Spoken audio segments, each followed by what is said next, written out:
Hello guys, welcome back to on YouTube channel. I'm Dhananand Kumar from अध्ययन classes. कैसे हो आप लोग? आई होप, मैं आशा करता हूं आप लोग बहुत अच्छे होंगे। आज की क्लास पार्ट 2 है, यानी मैथ का जो सॉल्यूशन करवा रहा था उसका पार्ट 2 है। और कल हमने एक होमवर्क दिया था, लास्ट में एक क्वेश्चन दिया था और इसको कहे थे कि आप करके आइएगा। अगर आप लोग कर लिए होंगे बहुत अच्छी बात है, नहीं किए हैं तब भी और अच्छा बात है। आपको क्या करना है, यहाँ से देख के समझना है, ठीक है? आपको नोट करना है। यही प्रश्न आपको मैट्रिक में पूछी गई प्रश्न है। एक बार 5 नंबर का पूछा गया था, तो सॉरी 2 नंबर में पूछा हुआ प्रश्न था। ठीक है, तो आज की क्लास को शुरुआत करते हैं वही जोश के साथ। तब तक आपसे हम यह रिक्वेस्ट चाहते हैं कि आप इस वीडियो को जितना फॉरवर्ड कर सकते हैं कर दीजिए। सब्सक्राइब नहीं किए तो सब्सक्राइब कर दीजिए, बेल आइकन दबा दीजिए ताकि आपके पास नोटिफिकेशन सबसे पहले पहुंच सके। अगर आपके पास नोटिफिकेशन नहीं पहुंचता यानी कि आपने बेल आइकन को प्रेस नहीं किया है, ठीक है? तो लाइक कर दीजिए और आज की क्लास को आप कंसंट्रेट होके एकदम माइंड को कंसंट्रेट करके मोबाइल को एक जगह रख दीजिएगा और आराम से देख लीजिए। आप एक बार देख के लिख लीजिएगा और आपको रिवाइज करना हो तो आप 2 के स्पीड में 3 के स्पीड में करके आप देख सकते हैं, समझ जाइएगा। लेकिन आपको आराम से देखना होगा। चलिए तो शुरुआत करते हैं। देखिए पहले क्वेश्चन को समझिएगा। क्वेश्चन में क्या थी कि सिद्ध करें कि किसी त्रिभुज की एक भुजा के मध्य बिंदु से दूसरे भुजा के समानांतर खींची गई रेखा तीसरी भुजा को समद्विभाज्य करती है। समद्विभाज्य का मतलब समझते हो? सबसे पहले इसकी मतलब समझ लीजिए। सम जो लिखा हुआ है, सम का मतलब होता है बराबर। ये जो सम लिखा हुआ है छोटे, इस सम का मतलब होता है बराबर, और द्विव का मतलब होता है 2, और भाग का मतलब बांटना। यानी कि जो तीसरी भुजा को जो है 2 बराबर हिस्सों में बांटता है। यानी एक तो हमको दिया हुआ है कि एक भुजा को मध्य बिंदु पर अगर उसी के समानांतर एक रेखा खींचे हैं तो तीसरी भुजा पर जो जा रही है वह भी समद्विभाज्य करेगी। यही चीज को हमको सिद्ध करना। देखो पहले हम फोटो बनाते हैं, फोटो से आपको समझ में आ जाएगा। एक त्रिभुज हमको दिया हुआ है, ये है मेरा त्रिभुज, एक मेरे पास त्रिभुज है, ये त्रिभुज हो गई, ये त्रिभुज हो गया। और इस त्रिभुज में हमको क्या क्या कही गई है जो देखिए, ये नाम इसको दे दीजिए। ये हो गया ए, ये हो गया हमारा बी, और ये हो गया हमारा सी। कोई दिक्कत?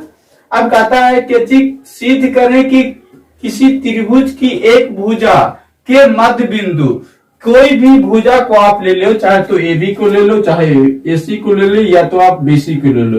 किसी भी भुजा के आप मध्य बिंदु से एक रेखा खींच दीजिए जो क्या है, जो दूसरे भुजा का क्या होना चाहिए, समानांतर होना चाहिए। अगर इस रेखा पर आप यहां से अगर खींचते हो तो इसके समानांतर होना चाहिए, यानी बीसी का समानांतर होना चाहिए। अगर इसके मध्य से आप खींचते हो, अगर इसके मध्य से खींचते हो, यहां से अगर ऐसे खींचते हो तो आपको क्या चाहिए, इस ए बी का समानांतर होना चाहिए। अगर एसी से खींचते हो उस स्थिति में भी इसका समानांतर होना चाहिए। अगर इस प्रकार से खींचते हो तो एसी का समानांतर होना चाहिए। आप आजाद हो, कहीं पर से भी आप ले सकते हो। यानी कि आप एक मध्य बिंदु से, किसी भी भुजा के एक मध्य बिंदु से अगर आप उस रेखा को खींचोगे तो यहाँ पर बोली गई है क्या चीज कि दूसरी भुजा का क्या होगा, दूसरी भुजा का समानांतर होगा। ये मध्य बिंदु से अगर हम कोई रेखा खींच रहे हैं छोटे, ये रेखा जो खींचे हैं, ये रेखा जो है क्या चीज, जिसको नाम दे दिए डी, ठीक है? ये किसका, बीसी का क्या होगा, समानांतर होगा। तो सर हमको बताइए आप कि हमको सिद्ध करना है क्या चीज? तो हमको बोला गया क्या चीज, किसी एक भुजा के मध्य बिंदु से खींची गई रेखा उसकी दूसरी भुजा का समानांतर होती है। लेकिन जो ये बिंदु गया था, यह बिंदु भी इस भुजा को बराबर हिस्सों में बांटता है। यानी कि यही जो है इसी का बराबर होगा। हमको यह सिद्ध करना है। क्वेश्चन समझ में आया? ये तो बराबर है ही, मध्य बिंदु है तो यानी कि ये भी डीबी का बराबर होगा। ये तो बराबर है, लेकिन जहां पर गया था ये लाइन, उस लाइन जो ये बिंदु जो है यह भी इस रेखा को, इस भुजा को क्या करेगा, समद्विभाग करेगा, समद्विभाज्य करेगा। यह हमको सिद्ध करना है। तो आपको ये फिगर से इतना समझ में आया होगा। कुछ कुछ भी अगर समझ में आया है अब लिखेंगे, अच्छा से समझ में आएगा। लिखते जाइएगा मेरे साथ। सबसे पहली बात, दिया हुआ क्या चीज है, तो दिया क्या चीज है वो लिखेंगे हम। देखिए दिया क्या चीज है छोटे, तो उसके बारे में पहले देख लीजिए। दिया है क्या चीज कि एक त्रिभुज है, एक त्रिभुज एबीसी, एबीसी में, एक त्रिभुज एबीसी में डी एबी का मध्य बिंदु है। डी एबी का क्या है, मध्य बिंदु है। डी एबी का क्या है छोटे, डी एबी का मध्य बिंदु है। कोई दिक्कत, एबी का मध्य बिंदु है। अब इसमें बोला गया है क्या चीज कि डी एबी का मध्य बिंदु है और यह एबी, एबी जो एबी और एबी और एबी बीसी का क्या है, समानांतर है। बीसी का क्या है, समानांतर। ये कहां से लाए, तो ये इस कथन से लेकर आए। ये कहां से लेकर आए, इस कथन से लेकर आए। अब हमको कहा गया क्या चीज कि सिद्ध क्या करना है, तो सिद्ध करना है, जो देखिए सिद्ध करना है क्या चीज, सिद्ध करना है, क्या करना है, सिद्ध करना है क्या चीज कि ई जो है वह एसी का क्या होगा, समद्विभाज होगा। बिंदु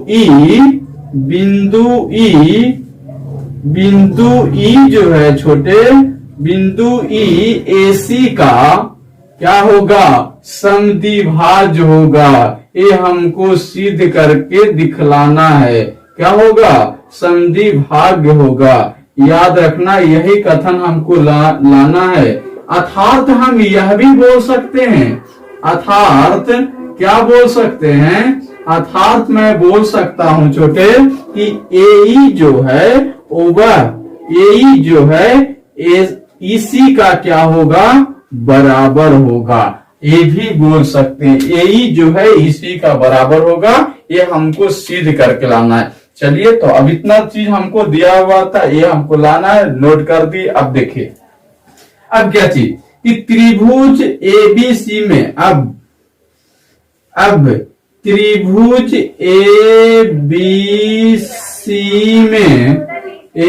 एबीसी में एबी जो है, यानी सॉरी डी जो है वह बीसी का क्या है, समानांतर है। डी जो है और बीसी का समानांतर है और डी एबी का मध्य बिंदु है। क्या है, डी एबी का मध्य बिंदु है। ये बात हमको दिया हुआ था ना, यानी कि हम लिख सकते हैं सर कि एडी जो है वह बीडी का क्या होगा, बराबर है। एडी जो है वह बीडी का बराबर है। यानी कि थेल्स प्रमेय के अनुसार, थेल्स प्रमेय के अनुसार क्या लिख सकता हूं, तो थेल्स प्रमेय के अनुसार, थेल्स प्रमेय के अनुसार, थेल्स प्रमेय के अनुसार क्या लिख सकते हैं, देखिए थेल्स प्रमेय के अनुसार ये दोनों समानांतर होगी, तो एडी बटा डीबी बराबर होगा एई बटा ईसी का। हम लिख सकते हैं ना, एडी बटा बीडी, एडी बटा बीडी बराबर होगा एई बटा ईसी का। ये हम लिख सकते हैं कहां से, थेल्स प्रमेय के अनुसार। अब देखो छोटे, ये दोनों जब बराबर है तो क्या हम इस बीडी के स्थान पर एडी नहीं लिख सकते? ये दोनों जब बराबर है तो एडी के स्थान पर बीडी भी तो लिख सकता हूं, लिख सकते हैं। तो देखिए यहां पर लिखते हैं, देखिए हम लिख सकते हैं क्या चीज, एडी बटा एडी, AD बटा AD। देखो तो ए BD के बराबर है तो BD की जगह पर AD लिखेंगे, कोई दिक्कत नहीं। फिर उसके बाद इस साइड में है हमारा क्या चीज, AE बटा EC। AE बटा EC, क्या ये दोनों कट जाएगी? यानी कहने का मेरा मतलब था क्या चीज कि AE बटा EC बराबर आया 1। अब क्रॉस मल्टीप्लीकेशन करोगे तो AE तो इधर रहेगा और EC को 1 से गुना करोगे तो EC इस साइड में हो जाएगा। यही चीज हमको सिद्ध करके लाना था। यानी कि कहने का मतलब, ये डायरेक्ट कथन आपको याद रखना है कि अगर किसी त्रिभुज की एक भुजा के मध्य बिंदु से खींची गई रेखा दूसरे भुजा के समानांतर है तो तीसरी भुजा पर जो भुजा को क्या करता है, समद्विभाज करता है। एक कथन आपको डायरेक्ट याद रखना पड़ेगा कि किसी त्रिभुज की एक भुजा के मध्य बिंदु से खींची गई रेखा अगर दूसरी भुजा के समानांतर है तो तीसरी भुजा क्या करेगा, समद्विभाज करता है। ये कथन आपको डायरेक्ट याद रखना है, प्रश्न बनाते समय आपको काम आएगा। आप इसको क्या करो, स्क्रीनशॉट लीजिए और इसके बाद हम अगला क्वेश्चन पर चर्चा करते हैं।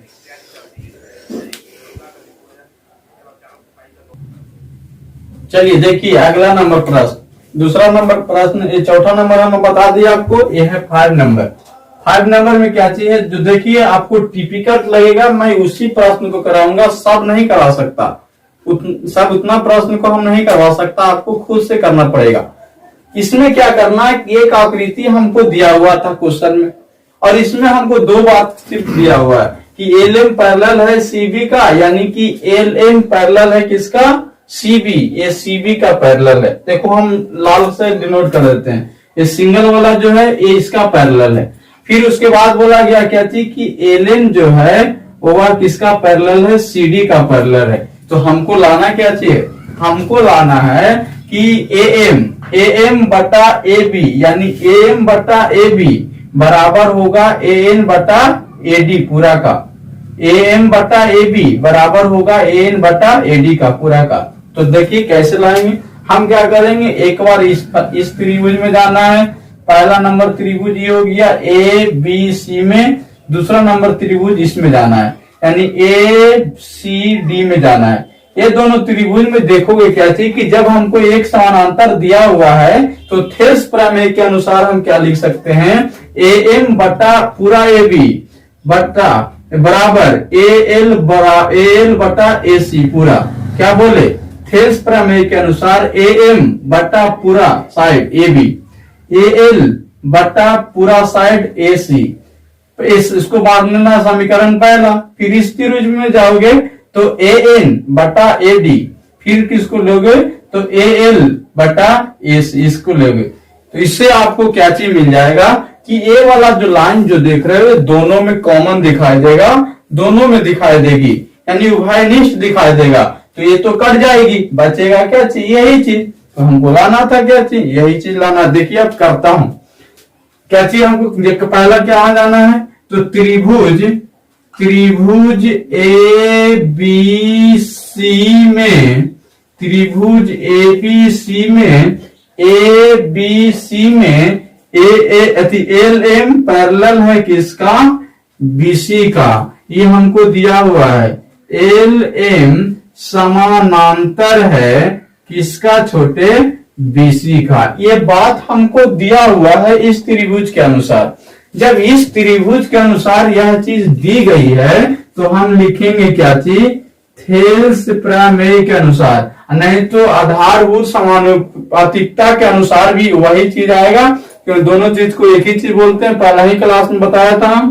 थेल्स प्रमेय के अनुसार, थेल्स प्रमेय के अनुसार, थेल्स प्रमेय के अनुसार, थेल्स प्रमेय के अनुसार,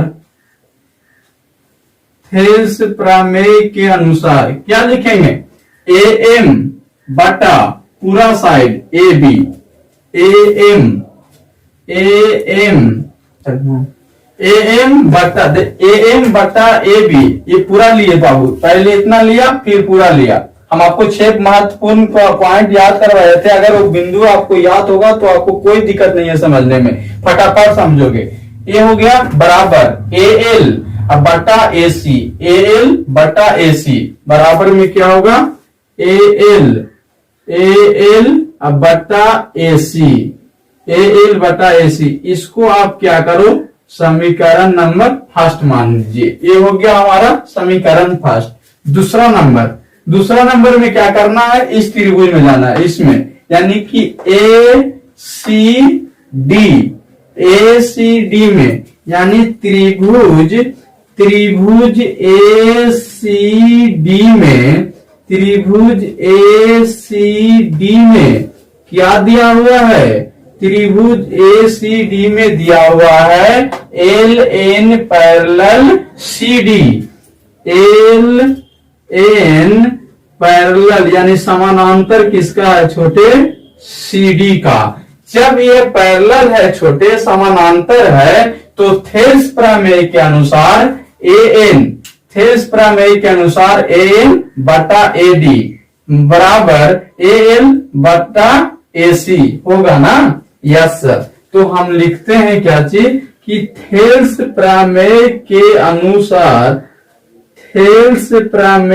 अनुसार या आधारभूत समानुपातिकता के अनुसार, यह भी लिख सकते हो थेल्स प्रमेय के अनुसार क्या लिख सकते हो, थेल्स प्रमेय के अनुसार लिख सकते हो क्या चीज, ए एन बटा ए डी बराबर होगा ए एल बटा किसका, पूरा साइड एसी का। इसको मान लीजिए समीकरण सेकंड। कोई दिक्कत यहां तक? क्या किए इस त्रिभुज में, इसमें क्या किए कि ए एन बटा ए डी यह लिखा है, फिर उसके बाद बराबर होगा एल बटा ए सी यह लिखा है। ये दोनों समीकरण को गौर से देखो, अगर दिखाई दे रहा था, अरे दिखाई दे रहा है ना, यस दिखाई दे रहा है कि इस लेफ्ट हैंड साइड में दोनों बराबर नहीं है, लेकिन राइट हैंड साइड में क्या देख रहे हैं कि ए एल इस साइड में भी है और ए सी इस साइड में भी है। क्या क्रीम निकल गया, यस ए एल इस साइड में भी है और ए सी इस साइड में है, और हमको यही क्रीम लाना था। तो समीकरण पहला और दूसरा से ए एम बटा ए बी बराबर होगा ए एन बटा ए डी का। कहां से, तो लिखिएगा आप क्या चीज, समीकरण पहला और दूसरा से क्या दूसरा से मिला क्या चीज कि जब इक्वल के बाद वाला दोनों बराबर है तो इक्वल के पहले वाला भी क्या होगा, बराबर होगा। तो इक्वल के पहले है ए एम बटा ए बी बराबर होगी ए एन बटा ए डी का। देखो तो क्या यही चोर को पकड़ना था, यही चोर है जिसको पकड़ के लाना था। देखिए तो मिला के यह हो गया क्या चीज, प्रमाणित, यही हो गया प्रूव्ड। इसी चीज को करना था। तो आप इसको पहले नोट करो, स्क्रीनशॉट ले लीजिए। तो फिर आई होप, मैं आशा करता हूं कि आप लोग स्क्रीनशॉट ले लिए होंगे। ले लिए, ठीक है। अब ये अगला प्रश्न है 6 नंबर एग्जाम्पल। ये वेरी वेरी इंपॉर्टेंट जहर प्रश्न है, जहर, इसको जहर बोलते हैं। अब क्यों बोलते हैं बता रहा हूं, लेकिन ये वेरी वेरी इंपॉर्टेंट है, जिसमें हम बोल दिए जो चीज करवा दिए छोटे, उसको आपको एकदम रिमेम्बर रखना है। चाहे 10 बार बना के क्यों नहीं याद हो, उसको भूलना नहीं है। इसको आपको याद रखना पड़ेगा। विश्वास करो, अभी मौका है। इस पर जितना भी स्टार लगाओ वो स्टार आपके लिए कम है। ये क्यों महत्वपूर्ण है, ये इससे प्रश्न बनता है। हिसाब बनाने के लिए आएगा, सीधा इस पर आएगा। 5 नंबर का क्वेश्चन पूछा हुआ है एग्जाम में। ये थ्योरम ए वाला जो प्रूफ है सीधा सीधा पूछी हुई है, इसलिए ये वेरी वेरी इंपॉर्टेंट जहर है, जहर विष है, भूलना नहीं, याद रखना, ठीक ना। चलिए, यानी कि अब हमारे पास दिया हुआ है कि ए बी सी डी एक समलंब चतुर्भुज है। ए बी सी डी एक समलंब चतुर्भुज है। तो पहले हम समलंब चतुर्भुज का फोटो बनाएंगे। जैसे एक एक लाइन पढ़ो और फिगर ड्रा करते चल जाइए, फिगर बनाते जाइएगा ना, भुलाने का चांस बनता है, हो ही नहीं सकता, बिल्कुल नहीं होगा। आप किस्मत के भरोसे मत बैठना, इस लकीर के भरोसे बैठ गया तो उतना ही मिलेगा जितना इसमें लिखा हुआ है। लेकिन अगर तुम चाहते हो कि हम औरों से अलग कुछ करें तो आपको उसके लिए संघर्ष करना पड़ेगा। जितना पसीना बहाओगे इसमें वही चीज लिखाएगा जो तुम चाहोगे। तो ए बी सी डी एक समलंब चतुर्भुज है। तो सबसे पहले हम समलंब चतुर्भुज का फोटो बनाएंगे। समलंब चतुर्भुज, ये है हमारा समलंब चतुर्भुज। ए बी सी डी एक हमारा क्या है छोटे, समलंब चतुर्भुज। तो हम बना दिए, नाम दे दीजिए, ए है, बी है, सी है और ये हमारा डी है। पहला लाइन लिखा हुआ था, मैंने समलंब चतुर्भुज बना दिया।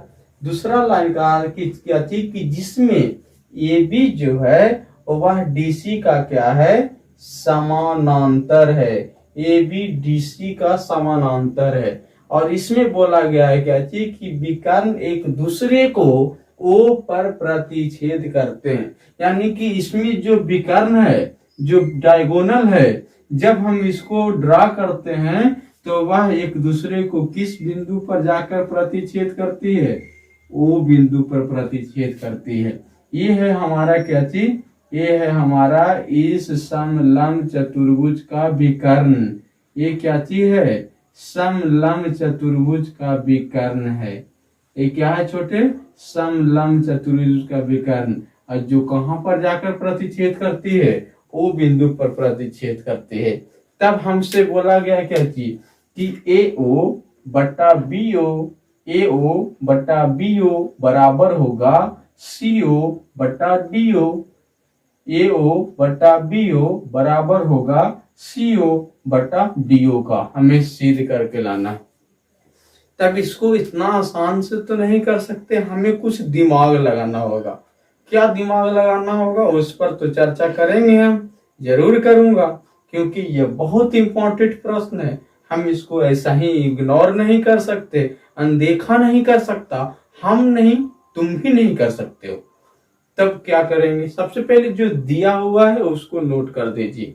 तो नोट कीजिए मेरे साथ, नोट कीजिए क्या दिया हुआ है, क्वेश्चन में क्या दिया है।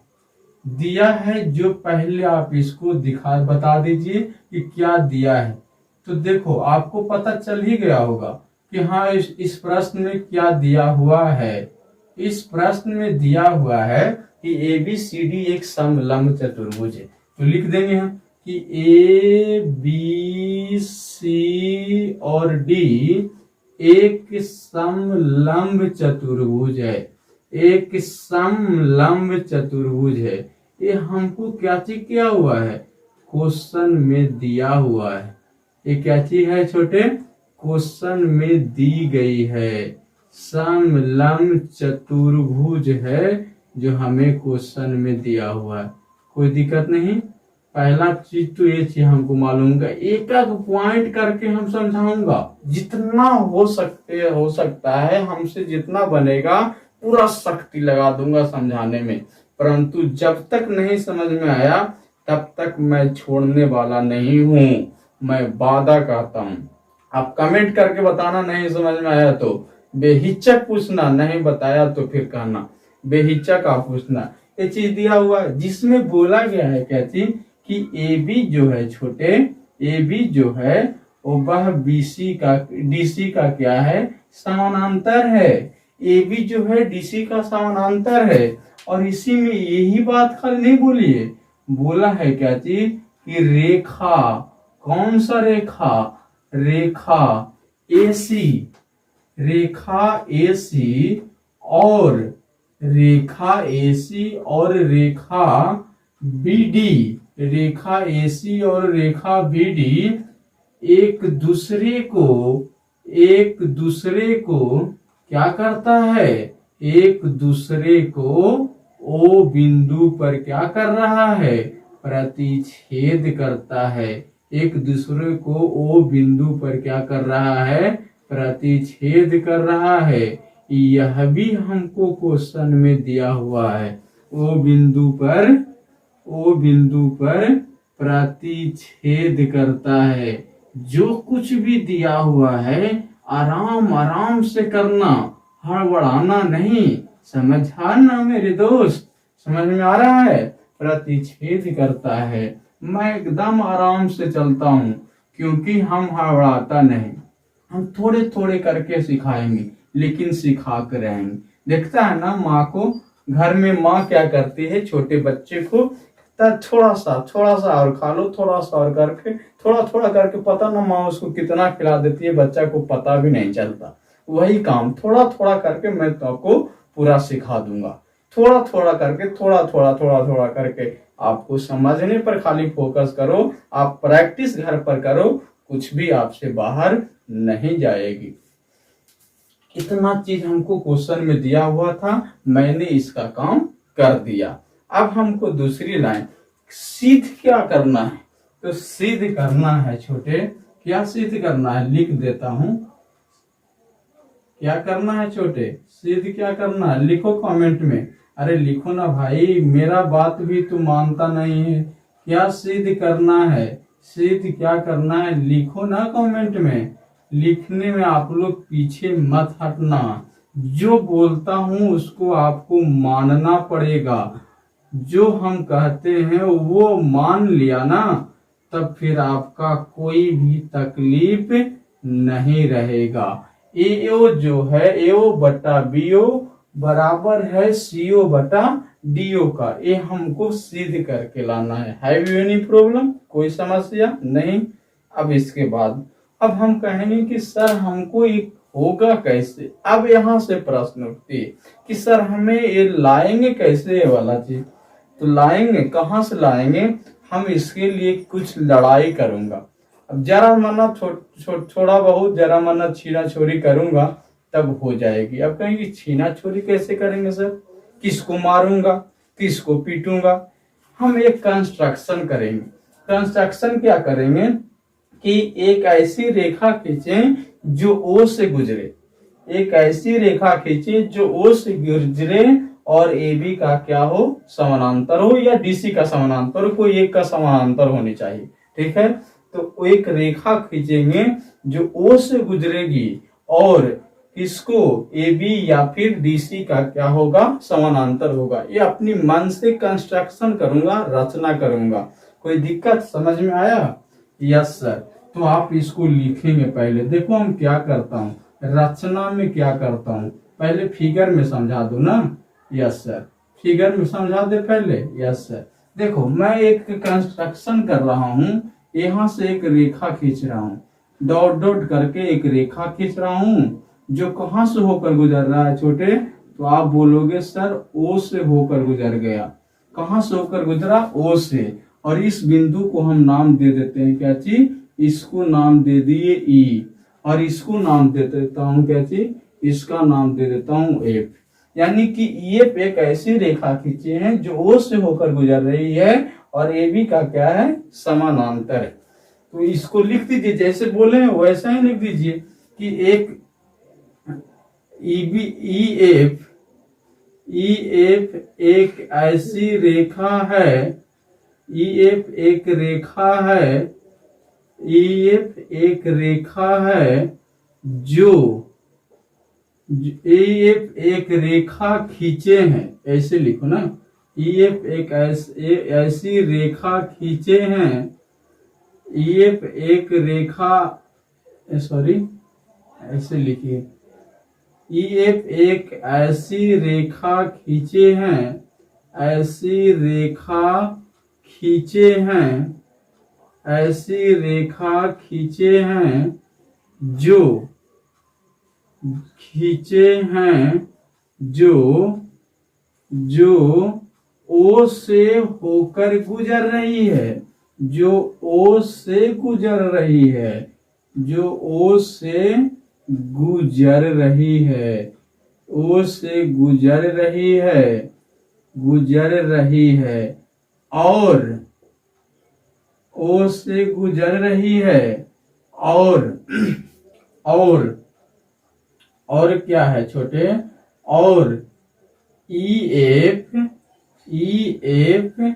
ए बी का क्या है, समानांतर है। मैं एक काम छीना छोरी से क्या है, जबरदस्ती किया है, क्योंकि हमको तो सिद्ध करना है ना कि ओ से गुजारे हैं एफ रेखा को जो ए बी का समानांतर है। ठीक है, अब हमको इसके बाद क्या करना है, जो देखो इसके बाद देखिए हमको, क्योंकि ए साइड और ए साइड, ए साइड और ए साइड, इन चार चीज हमको लाना है। ए साइड ए ओ लाना है, बी ओ लाना है, और ओ सी लाना है, और डी ओ लाना है। यही चार साइड लाना है हमको, यानी डायगोनल का हिस्सा है। तो लाएंगे कैसे, कौन ऐसा त्रिभुज में घुसे ताकि ये वाला आ जाए। तो पहला नंबर क्या करना है, पहला नंबर जो है वह देखो, पहला नंबर A C B, A C sorry A C D, A C D, एक ये हो गया, और एक क्या करना है, A B D, A B D. पहला नंबर इस त्रिभुज में गए, यानी इसका नाम है, पहला का क्या थी, तो इसका नाम है ए बी और डी, ए बी डी, पहला त्रिभुज हो गया। दूसरा नंबर क्या चीज है, तो दूसरा नंबर है सी डी ए, यानी इसको यहां पर लिख देता हूं। दूसरा नंबर है कौन छोटे, तो दूसरा नंबर है सी डी ए। बस ये दोनों त्रिभुज में गए, हमारा काम तमाम। अब कहो कि कैसे होगा तमाम सर, तो करता हूं ना, हबड़ा रहे हो क्यों। देखिए पहला नंबर क्या बताया, ए बी डी, यानी त्रिभुज, त्रिभुज ए बी और डी, ए बी डी में, ए बी डी में, ए बी डी में क्या देख रहे हो, ए बी डी, यानी यहां से ए वाला और सीधा और ए वाला, इसमें क्या देख रहे हैं कि सर पहले से EF जो है वह BC का पैरेलल है। मान लीजिए कि यहां से लेके यहां तक ये पैरेलल है, यहां से यहां तक पैरेलल है एक दूसरा रेखा का, इसको ड्रा कर रहे हैं। ये हमारा रेखा हो गया EF और ये हमारा रेखा हो गया AB, ये इसका समानांतर है। अब मान लिया जाए कि यहां से हम इसको कट कर दिए, काट दिए, और यहाँ पर बिंदु था O और यहाँ पर था E, ये है हमारा A और ये है हमारा B। क्या तब भी तो ये लाइन जो है इसका समानांतर ही होगा, क्योंकि जैसे ये जा रहा है वैसे ये जा रहा है एक फिक्स डिस्टेंस के साथ, जितना दूरी इसके पास यहाँ पर है उतना ही यहाँ पर है। यानी कि EF ले रहे थे तब भी समानांतर था और EO ले रहे हैं तब भी समानांतर है। यानी इस त्रिभुज में जाएंगे हम तो EO AB का क्या होगा, समानांतर होगा। मैंने यही समझाना चाह रहा था इतना समय से।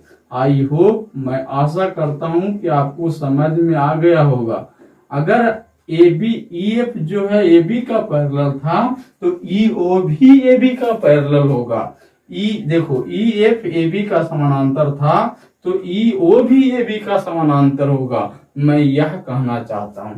जब ये चीज हो गया छोटे, तो थेल्स प्रमेय के अनुसार, थेल्स प्रमेय के अनुसार क्या होगा, थेल्स प्रमेय के अनुसार BO बटा DO बराबर होगा क्या चीज, AE बटा DE, या फिर DE बटा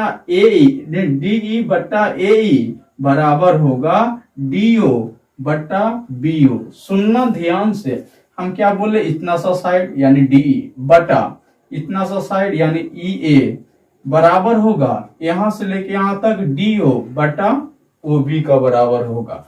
यानी हम लिखेंगे क्या चीज लिखेंगे, थेल्स प्रमेय के अनुसार। आप बोलोगे कि सर हम थेल्स नहीं लिखेंगे, तो क्या लिख सकते हैं दूसरा चीज, तो हम लिख सकते हैं क्या चीज, आधारभूत समानुपातिकता के अनुसार। यह भी उसी चीज को बताता है, ठीक है।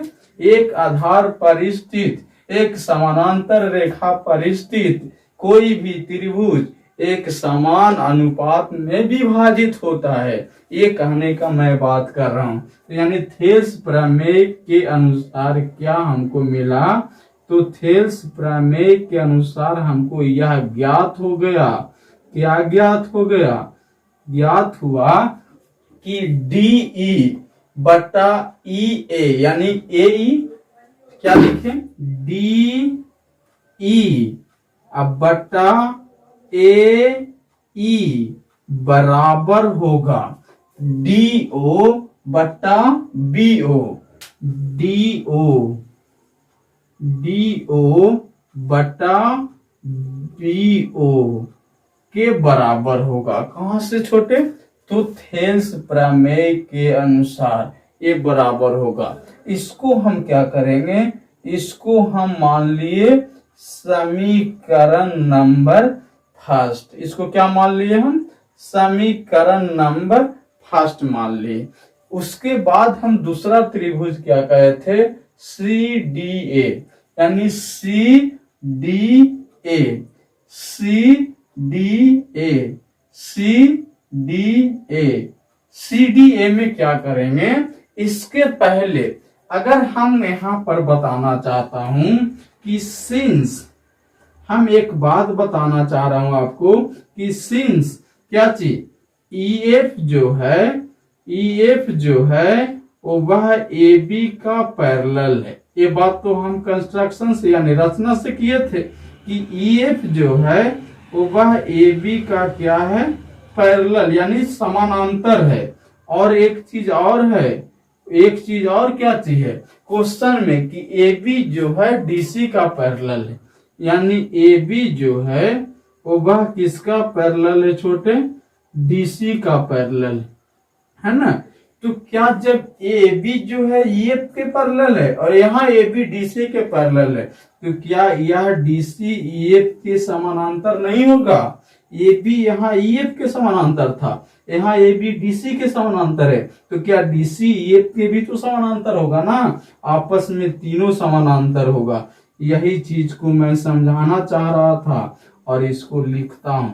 क्या लिखेंगे हम, लिखेंगे सर कि जब ऐसी कहानी है तो डीसी जो है वो वह किसका, ईएफ का क्या होगा, समानांतर होगा। तो जब डीसी भी समानांतर हो गया, अब हम इस त्रिभुज में जाएंगे, यानी कि यहां से काम करता हूं, क्या करता हूं, जो देखो यहां से करता हूं कि त्रिभुज सी डी ए में क्या दिखाई दिया। अब वही बात सोचो, यही कटे वाला लाइन, ये जो कट के समझाया था, अब मान लो कि ये वाला जो लाइन है हमारा, ये पूरा था हमारा क्या चीज, एफ ई एफ, और ये हमारा हो गया डीसी। फिर वही बात, जब ये पूरा इसका समानांतर है तो ये आधा भी तो इसका समानांतर होगा ना, यानी कि यहां से जब हटा दिया जाए तब भी तो ये इसका समानांतर होगा। तो मैं लिखूंगा क्या चीज कि ईओ जो है वो वह डीसी का क्या है, समानांतर है। तो जब ईओ डीसी का समानांतर है तो आधारभूत समानुपातिकता के अनुसार या थेल्स प्रमेय के अनुसार कुछ भी लिखो, तो वही चीज आप इस बार लिख देता हूं, आपको दोनों में से कुछ भी लिखना है। आधारभूत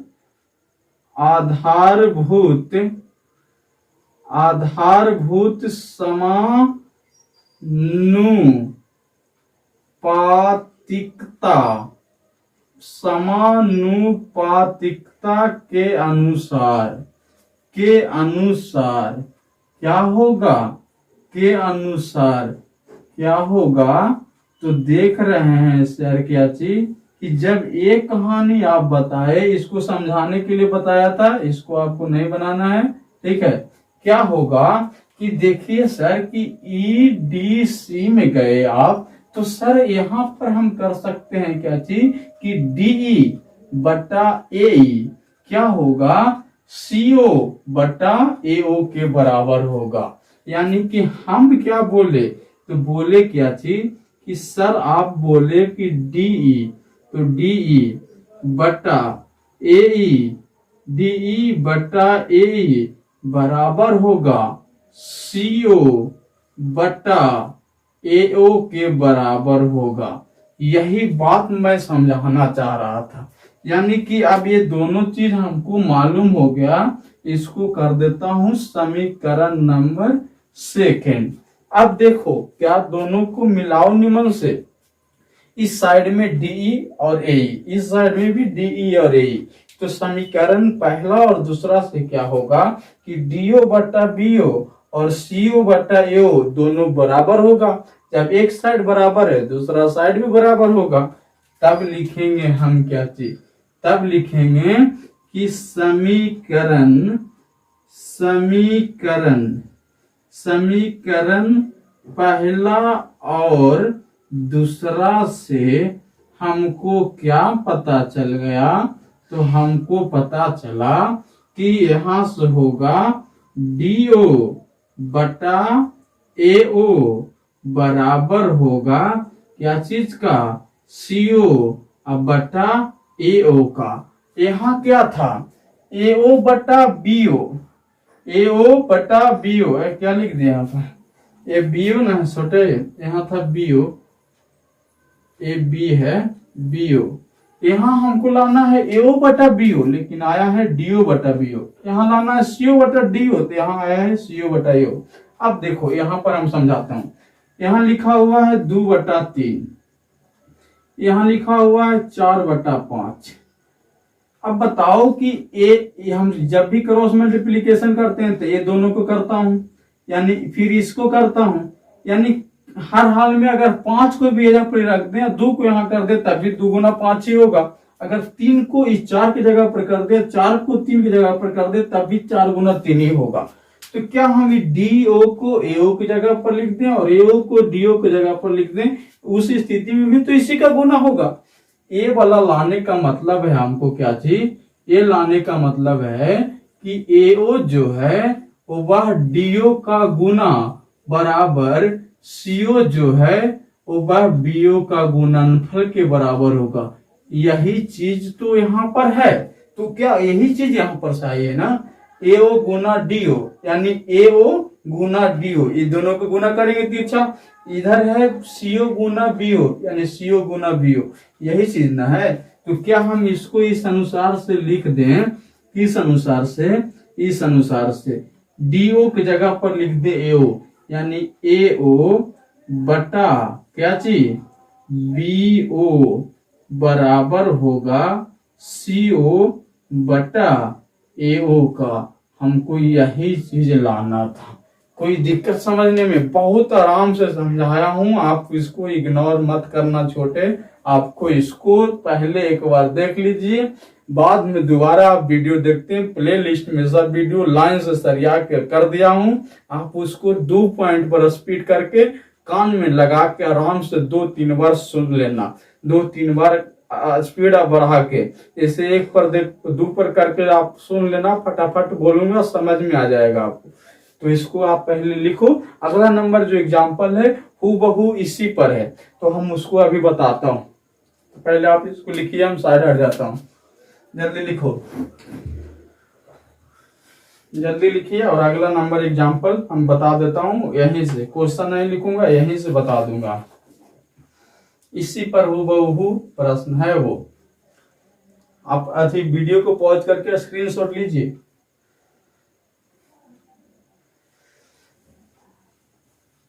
ले लिए होंगे, बताएं अगला, ठीक है। यानी यही चीज हमको फिर यही पर प्रश्न आएगा, यही पर हूबहू यही पर प्रश्न है। इसको साफ कर देते हैं, ठीक है।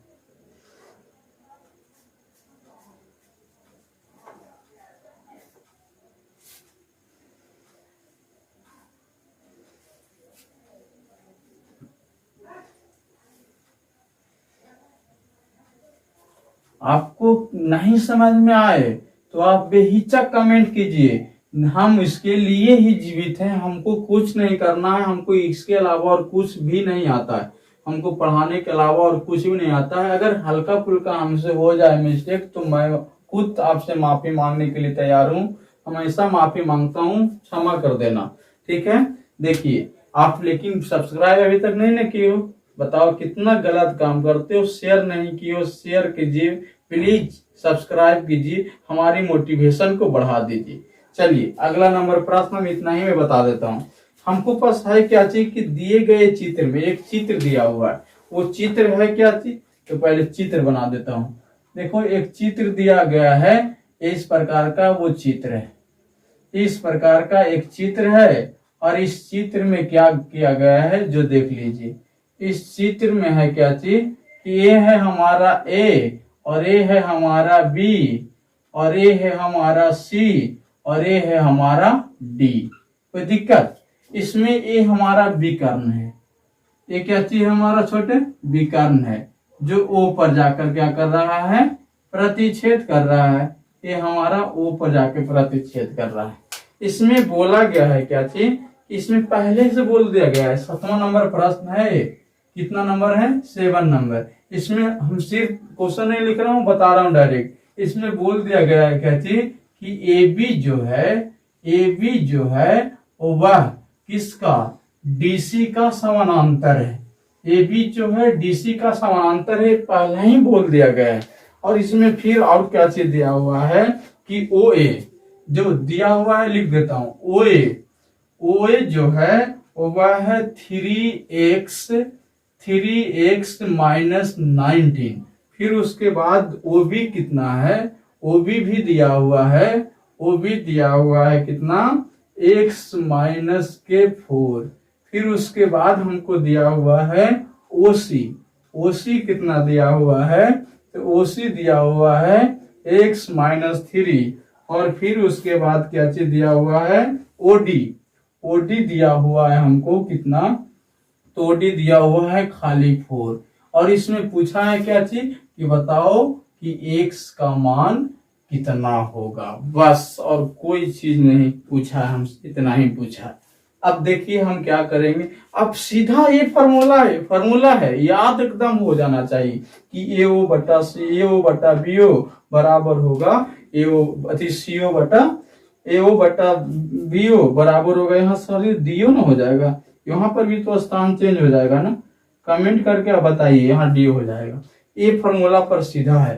यानी हम क्या जानते हैं, हम जानते हैं क्या चीज कि अभी सम चतुर्भुज समलंब चतुर्भुज का कहानी था क्या चीज कि जब कोई भी रेखा एक पैरेलल दिया हुआ है और उसका विकर्ण ओ पर प्रतिच्छेद कर रहा है एक दूसरे को, तो हमको अभी बताया गया क्या चीज कि ए ओ यानी ए वाला ए ओ और बटा बी ओ यानी कि यहां से यहां तक बराबर होता है ओ सी बटा ओडी का। अभी आप बताए थे सर, ये वाला इसके बराबर होता है, यानी कि हम डायरेक्ट पुट करेंगे इसके अनुसार। तो यहां पर लिखता हूं क्या चीज, हम लिखते हैं क्या चीज कि ए ओ बटा बी ओ बराबर होगा किसका, ओ सी ओ बटा डी ओ का। अब पुट कर दीजिए, सब वैल्यू को रख दीजिए, यानी एओ का मान दिया हुआ है कितना, 3x माइनस 19, 3x माइनस 19 बटा बीओ दिया हुआ है x माइनस 4, यानी हो जाएगा x माइनस 4। ये प्रश्न पूछा हुआ है, हम कहे ना कि ये सब प्रश्न पूछी हुई है, 1 नंबर में भी पूछा हुआ है, 2 नंबर में भी पूछा हुआ है। आप क्वेश्चन बैंक उलट के देख लेना, विश्वास हो जाएगा। एनसीईआरटी का एक क्वेश्चन है।